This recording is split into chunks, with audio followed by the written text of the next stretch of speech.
Hello everyone, class 12 physics का paper बहुत ही करीब है और अब हम कुछ इंपॉर्टेंट चैप्टर्स जो हैं जिनके अंदर सिर्फ श्योर शॉर्ट है, हमें मालूम है कि क्या आने वाला है, हमें पता है कि यहाँ से ये चीज़ पूछी जाएगी। तो आइए लास्ट मोमेंट पे उनका एक रैपिड रिवीजन कर लेते हैं और उसमें हमारा जो पहला टॉपिक है, पहला चैप्टर है न्यूक्लियाई। न्यूक्लियाई में बस मैं 2-3 चीज़ें बताऊंगा और इसको मान के चलो बच्चों कि ये डेफिनेट है 99% या बल्कि 100% मान के चलो, कल के पेपर में मिलने वाला है। तो चलो स्टार्ट करते हैं न्यूक्लियाई। तो न्यूक्लियाई का एक रैपिड रिवीजन करते हैं फटाफट। तो क्लास न्यूक्लियाई के केस में सबसे पहली चीज़ ये है कि न्यूक्लियाई को रिप्रेजेंट कैसे करते हैं हम। तो न्यूक्लियाई को रिप्रेजेंट करने के लिए हम लेटर यूज़ करते हैं, लेट से एक्स, यहाँ पे लिखा होता है जेड, यहाँ लिखा होता है ए। तो जेड हमारे पास हो जाता है यहाँ पर एटॉमिक नंबर। बच्चों क्या हो जाता है? Atomic number. सर ठीक है, एटॉमिक नंबर। और atomic number is equal to क्या होता है हमारे पास? Number of proton, number of proton, number of proton, number of proton. Class यहाँ से एमसीक्यू बन सकता है कि हो सकता है एक सिंबल दे रखा हो, वहाँ से नंबर ऑफ प्रोटॉन और नंबर ऑफ न्यूट्रॉन के बारे में पूछ ले। तो याद रखना न्यूक्लियाई का सिंबल, हम न्यूक्लियाई को लेटर से रिप्रेजेंट करेंगे। जो भी लेटर होगा, हाइड्रोजन होगा तो एच, कार्बन होगा तो सी, एक्स, जेड होगा हमारा नंबर ऑफ प्रोटॉन यानी एटॉमिक नंबर। ए हमारे पास होता है दैट इज अवर बच्चों मास नंबर। ए हमारे पास क्या होता है बच्चों? Mass number. अब मास नंबर की अगर हम बात करें तो ये होता है number of proton plus number of neutron, number of proton plus number of neutron. तुम्हें मालूम है न्यूक्लियस के अंदर प्रोटॉन होते हैं और न्यूट्रॉन होते हैं, उनका नंबर, उनकी गिनती कर लो, उनको जोड़ लो कितने हैं, वही हमारा होता है मास नंबर। ठीक है, बस इतनी बात करेंगे। यहाँ से एक नंबर का एमसीक्यू बन सकता है कि वहाँ पर एक लेटर दे रखा होगा, लेट से हमें दे रखा होगा एक लेटर एक्स, ये दे रखा होगा 4, ये दे रखा होगा 6।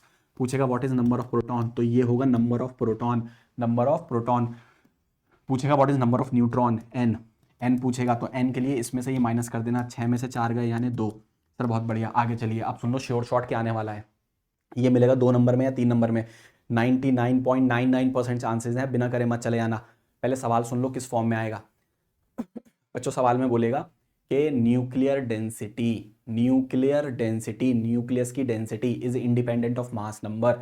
सवाल फिर से सुन लो, कल फिजिक्स के पेपर में आने वाला है। Nuclear density is independent of mass number, या जो न्यूक्लियर डेंसिटी होती है उसका ऑर्डर 10⁻17 होता है केजी पर मीटर क्यूब। सवाल सुन लिया अच्छे से क्लास, इसलिए 2-2 3-3 बार बोल रहा हूं, कल आ रहा है सवाल। तो चलो फटाफट इसको प्रूव कर देते हैं कि nuclear density is independent of mass number. चलो उसके लिए बच्चों हम यहाँ पे क्या करने वाले हैं, हम लोग यहाँ पे कंसीडर करेंगे एक न्यूक्लियस। न्यूक्लियस को मानेंगे स्फेयर, तो कंसीडर में लिख लेना कि हमने न्यूक्लियस को एक परफेक्ट स्फेयर माना है। न्यूक्लियस को हमने परफेक्ट स्फेयर माना है और उस परफेक्ट स्फेयर का रेडियस कितना? आर। तो अगर मैं यहाँ पर डेंसिटी निकालनी है हम लोगों को, तो बच्चों सबको मालूम है डेंसिटी होता है हमारा मास अपॉन वॉल्यूम। सर बिल्कुल मालूम है, डेंसिटी होता है मास अपॉन वॉल्यूम। तो चलो इसको इक्वेशन नंबर 1 बना के छोड़ दो।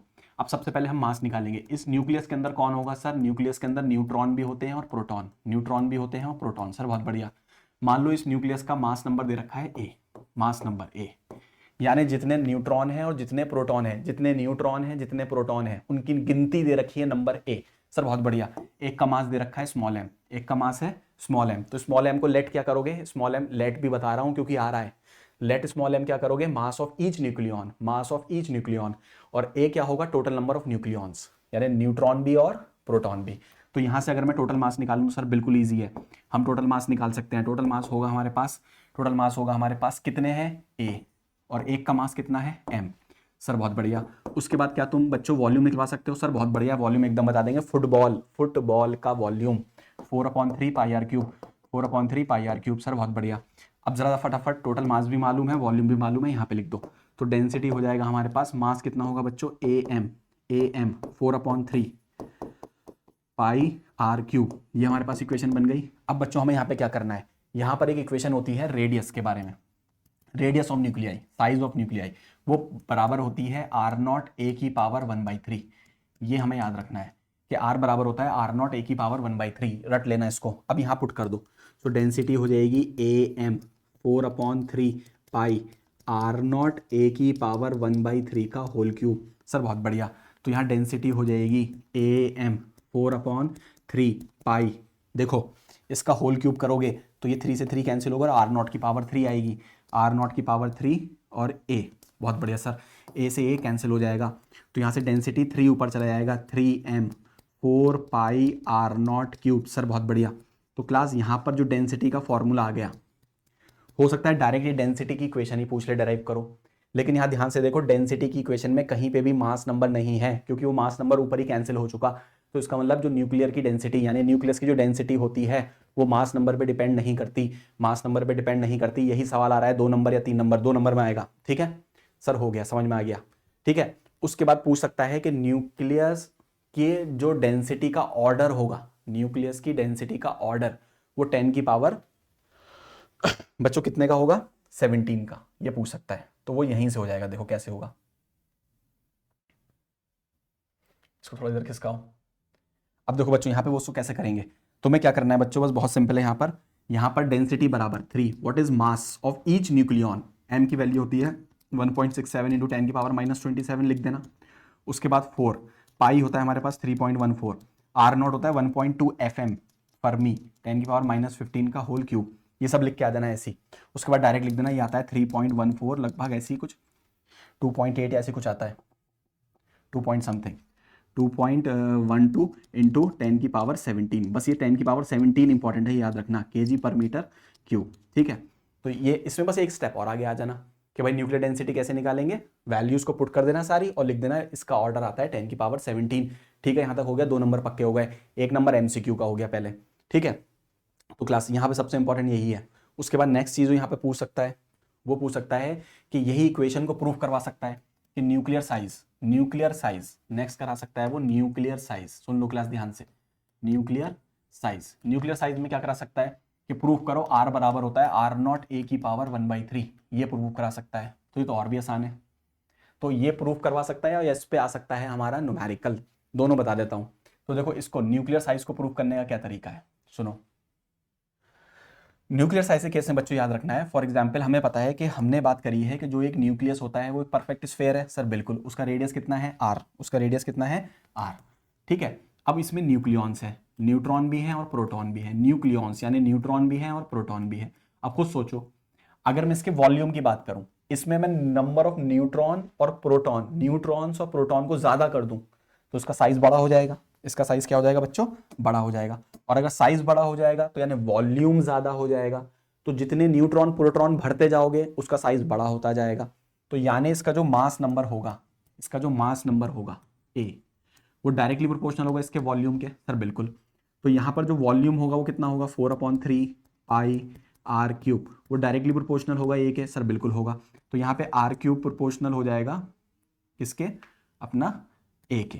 ठीक है सर, भाई तो 4 पाई कांस्टेंट है तो आर क्यूब प्रोपोर्शनल हो गया ए के, तो यहाँ पर आर क्यूब, तो यहाँ पे taking cube root on both side, तो ये हो जाएगा ए की पावर 1/3। भाई इसको कुदाकर इधर ले आओ, 1/3 आ जाएगा, प्रोपोर्शनलिटी का साइन हटाओगे कांस्टेंट आएगा विच इज R0 a की पावर 1/3। यहाँ पर जो R0 है वो कांस्टेंट है और वो कांस्टेंट की वैल्यू होती है 1.2 FM, 1.2 FM। तो क्लास बस इसको ध्यान रखना है, 2 नंबर में आ सकता है सर। इस पे क्या न्यूमेरिकल आ सकता है, बिल्कुल आ सकता है, हल्का सा सुन लो क्या करना है, परेशान नहीं होना। फॉर एग्जाम्पल अगर इस पे न्यूमेरिकल आता है तो पता क्या बोलेगा, वो बोलेगा एक न्यूक्लियाई है, ठीक है सर, X, और वो दे देगा कुछ ऐसा, ये दे रखा है हमारे पास फॉर एग्जाम्पल ये दे रखा है 12 और ये दे रखा है 16, ऐसे समझने के लिए, ठीक है। और बोलेगा इसका रेडियस बता दो, न्यूक्लियाई का साइज बता दो, तो R बराबर R0, A कितना है यहाँ पर 16 की पावर क्या कर देना 1/3। तो बस यहाँ पर तुम्हें मास नंबर की वैल्यू पुट करनी है यहाँ पर, ठीक है, ये ध्यान रखना है, सिंपल। तो मेन चीज़ ये है, ये इक्वेशन प्रूफ करने को आ सकती है न्यूक्लियाई के अंदर। सर न्यूक्लियाई में और क्या चीज़ इंपॉर्टेंट है जो आ सकती है, वो आ सकती है जो तुम्हें सिर्फ 2 से 3 लाइनें याद करके जानी है, कॉपी से खुद देख लेना है उसको। वो ये कि न्यूक्लियर फोर्सेस के बारे में कुछ प्रॉपर्टीज बतानी है। जैसे एक सुन लो, न्यूक्लियर फोर्सेस हमारे जो होते हैं वो शॉर्ट रेंज होते हैं, न्यूक्लियर फोर्सेस की properties, nuclear forces short range में लगते हैं, ठीक। उसके बाद जो हमारे पास न्यूक्लियर फोर्सेस क्या कहते हैं, वो स्पिन डिपेंडेंट होते हैं, ठीक है। और उसके बाद वो फिर तीसरी चीज़ पूछ लेगा, स्ट्रॉन्गेस्ट फोर्स होते हैं नेचर में, स्ट्रॉन्गेस्ट होते हैं, कैसे होते हैं, स्ट्रॉन्गेस्ट होते हैं। तो इस तरह से 2-3 पॉइंट याद कर जाना है, उसको लिख देना है। सर और क्या पूछ सकता है इसके अंदर न्यूक्लियाई के अंदर, तो न्यूक्लियाई के अंदर हमें ध्यान रखना है कि न्यूक्लियाई में पता कर सकता है एक binding energy curve with mass number, binding energy curve आएगा, मतलब बाइंडिंग एनर्जी पर न्यूक्लियॉन का ग्राफ विद मास नंबर, ठीक है। तो ये हमें कर लेना है। तो बच्चों चैप्टर न्यूक्लियाई के अंदर हमारे पास एक और लास्ट में बहुत इंपॉर्टेंट डेरिवेशन कह लो या एक बहुत इंपॉर्टेंट टॉपिक बचता है, that is binding energy curve. ध्यान से सुन लो, हो सकता है कल के पेपर में मिल जाए, that is binding energy curve. Binding energy curve में हम लोगों को क्या करना है, एक ग्राफ ड्रॉ करना है between binding energy per nucleon, देखो हमारे सामने है वो graph binding energy per nucleon और मास नंबर के बीच में, ठीक है ना। तो हमें ग्राफ को ड्रॉ करना है that is for binding energy per nucleon और मास नंबर, ठीक है। तो तुम देख सकते हो यहाँ पर एक डायग्राम हमारे पास बना हुआ है बाइंडिंग एनर्जी पर न्यूक्लियन और मास नंबर के बीच में। तो मैं यहाँ लिख देता हूँ बच्चों, यहाँ पर हमारे पास ए है दैट इज मास नंबर, इस साइड हमारे पास क्या है that is mass number. Class बहुत ही इंपॉर्टेंट है, हो सकता है कल मिल जाए। और ये हमारे पास है बाइंडिंग एनर्जी पर न्यूक्लियन, बच्चों क्या है हमारे पास बाइंडिंग एनर्जी पर न्यूक्लियन। अब देखो यहाँ पर इसके अंदर तुम्हें सबसे पहले चीज क्या लिखनी है, तो पॉइंट नंबर 1 यही लिख के आना है कि बाइंडिंग एनर्जी कर्व के अंदर point number 1 it is a graph, ध्यान से सुन लो, it is a graph between binding energy per nucleon, binding energy per nucleon and mass number, ठीक है सर लिख देंगे। उसके बाद हमें यहाँ कंक्लूजन लिखने हैं इस ग्राफ के, तो पॉइंट नंबर 1 हमें लिख कर आना है कि यहाँ पर binding energy per nucleon iron के लिए मैक्सिमम होगी। तुम इस ग्राफ में देख सकते हो इस पॉइंट को, यहाँ पर आयरन है और आयरन के लिए जो हमारे पास बाइंडिंग एनर्जी पर न्यूक्लियन है, आयरन के लिए हमारे पास जो बाइंडिंग एनर्जी बच्चों क्या है पर न्यूक्लियन है, वो लगभग 8.8 के पास है। तो तुम ये नंबर भी लिख के आ सकते हो कि binding energy per nucleon for iron is about 8.8 mega electron volt. तो इस वजह से यहाँ पर जो सबसे ज्यादा स्टेबल रहने वाला है वो हमारे पास रहने वाला है आयरन। तो आयरन यहाँ पर मोस्ट स्टेबल होगा क्योंकि उसकी बाइंडिंग एनर्जी पर न्यूक्लियन सबसे ज्यादा है विच इज 8.8। पॉइंट नंबर 1 ये लिख कर आओगे। पॉइंट नंबर 2 ध्यान से सुनो, फिर तुम बोलोगे कि आयरन से जब हम आगे चलेंगे, यहाँ ये वाली लाइन आयरन 56 से जब हम आगे की तरफ चलेंगे और लगभग 120 मास नंबर 120 से आगे की तरफ के जो न्यूक्लियाई होंगे, ये 120 से आगे की तरफ के न्यूक्लियाई, ये इस रीजन में बाइंडिंग एनर्जी देखो डिप करी है, कम हुई है। तो इसका मतलब जो 120 से ज्यादा वाले न्यूक्लियाई होंगे यानी हैवी न्यूक्लियाई होंगे उनकी बाइंडिंग एनर्जी पर न्यूक्लियन कम हो गई और कम होने की वजह से वो लेस स्टेबल हो गए और लेस स्टेबल होने की वजह से वो भी चाहेंगे कि वो स्टेबिलिटी अचीव करें और ये हैवी न्यूक्लियाई टूट कर स्प्लिट होकर स्टेबिलिटी को अचीव करते हैं। इस प्रोसेस को बोलते हैं न्यूक्लियर फिजन, फिजन यानी टूटना, FISSION। तो यहाँ इस वाली रेंज के जो है वो हमारे क्या करने वाले हैं दैट इज न्यूक्लियर फिजन करने वाले हैं। न्यूक्लियर क्या करने वाले हैं बच्चों, फिजन करने वाले हैं। एक बात तो पॉइंट नंबर 2 ये लिख के आएंगे। पॉइंट नंबर 2 को फिर एक बार सुन लो, जो 120 से ज्यादा के मास नंबर 120 से ज्यादा के न्यूक्लियाई हैं वो हैवी हैं, उनकी बाइंडिंग एनर्जी पर न्यूक्लियन कम है और वो टूटकर स्टेबिलिटी अचीव करते हैं और इस प्रोसेस को हम बोलते हैं न्यूक्लियर फिजन, ठीक है। पॉइंट नंबर 3 लिख कर आएंगे। तो पॉइंट नंबर 3 के लिए देखो बच्चों यहाँ पर ये वाली रेंज, इस वाली रेंज के अंदर अगर तुम देखो तो लाइट न्यूक्लियाई है, जैसे कुछ एग्जाम्पल लिख दोगे, light nuclei like H2 H3 isotopes of hydrogen Li6, ये जो लाइट न्यूक्लियाई हैं इनकी बाइंडिंग एनर्जी पर न्यूक्लियन भी कम है और ये भी अनस्टेबल हैं, लेकिन ये लाइट हैं तो ये जुड़कर मॉडरेट साइज के होते हैं और आयरन के आसपास पहुंचते हैं। और तो इसका मतलब ये स्टेबिलिटी को अचीव करने के लिए टूटेंगे कि जुड़ेंगे फ्यूजन करेंगे और इसका मतलब ये अंडरगो करते हैं न्यूक्लियर फ्यूजन रिएक्शन, यानी न्यूक्लियर फ्यूजन को फॉलो करते हैं। तो ठीक है, तो यहां पर न्यूक्लियर फ्यूजन हो रहा है हमारा, यहां पे क्या होता है इस रेंज में न्यूक्लियर फ्यूजन हो रहा है, ठीक है। तो पॉइंट नंबर 3 हमें ये लिख कर आना है। तो बेसिकली ये 3 से 4 इंपॉर्टेंट पॉइंट्स हम लिखाएंगे, एक न्यूक्लियर फ्यूजन और किसकी binding energy per nucleon maximum है। तो क्लास ये ध्यान से करना है, इंपॉर्टेंट टॉपिक है। That's all for nuclei.